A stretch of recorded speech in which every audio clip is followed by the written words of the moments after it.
So here we have the Audi Q5 S-Line automatic on an 18 plate. I'm going to start off by showing you around the outside of the car, and then we'll hop in and run through some controls on the inside. But from the outside, you can see it's a 5-door car with alloy wheels and tinted windows. Let's start off inside the boot and then work our way around the rest of it from there. The tailgate on this car will open electronically. You can do that from the key or from the tailgate itself.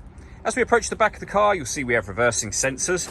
Plenty of boot space as well, along with those 3 individually folding rear seats should you wish to increase this space even further. Okay, so we're just going to work our way back round to the front of the car and then we'll hop in and run through some controls on the inside. Now that we've done a full circle of it, you can see it's in excellent condition the whole way round. Just briefly before we climb in, I think it's well worth seeing the interior from this exterior point of view. There's plenty to run through on the dashboard, so let's hop in and we'll do that now. Okay, now that we're inside the car, we're going to start with the dials. On the left-hand side, we have the rev counter, and on the right-hand side, the speedometer. In the middle, you can see the total miles for the car, which are 23,833. Above that, we have a digital readout for the speedometer. You can change the information that's displayed there by using buttons on the steering wheel. We're on the driving data menu at the moment, but we do have other menus, your audio, for example. Across this other side, we have satellite navigation as well, and then back round to the beginning again. If we back out to the steering wheel, the buttons I was using a moment ago are just here. We have stereo controls and phone controls on the right hand side. We have cruise control and speed limiter underneath here. And just behind the steering wheel, we have the minus and plus pedal. That is so that you can change gear manually with this automatic gearbox. Over in the center, we have the main screen for the car. So this, amongst other things, is where you will find your satellite navigation, as you can see being shown on the screen now. You can go back to the main menu. All the movements that you see me making on the screen here are all being done using this collection of buttons. The dial can do pretty much everything as well, and the buttons to the left and right hand side of the dial. The menu button will always take you back to the menu that we're on at the moment. So if you want satellite navigation, for example, you'd push the dial down, you'd be in that menu, press menu to go back a step. We've then got telephone, so you can pay your phone up here. You can access your radio. In terms of ways to listen to the radio, you can see those being displayed as well now. So we have DAB, FM and AM radio. If you want to listen to your own music, that's under the media heading just here. And again, I'm just using the dial at the moment and the buttons that are next to it. And you can see all the different ways in which you can listen to your own music, including Bluetooth audio. So once you pair up a phone, not only can you make and receive phone calls, you'll also be able to stream your music wirelessly as well.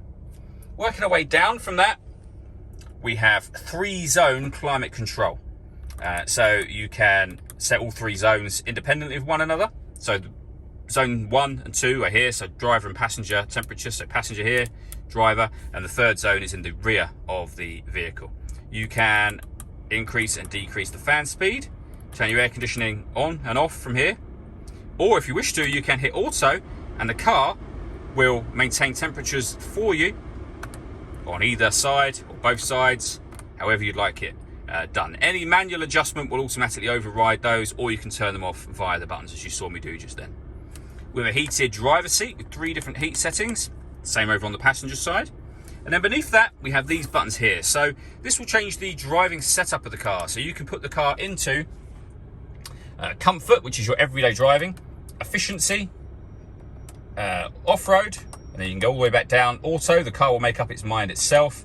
Dynamic, for a more sporty feel, or individual, so that you can customize it yourself. Most of the time, you'd probably leave it here or in comfort.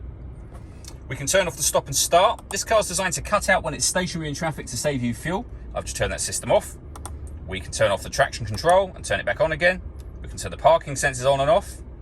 We can turn on a kind of a downhill brake control, so if you know you're going to go off the road. And this button will shut the main screen off. So particularly for nighttime driving, if it's a distraction, you can turn it off. We have the buttons that I went through just a moment ago. And then finally, the gear lever for the fully automatic gearbox, as well as electronic handbrake with auto hold function. All that leaves me to say is thank you for taking the time to watch this video. If you'd like to come and see the car in person and have a test drive, please feel free to give us a call here at Mach 1 Cars. We'd love to hear from you soon.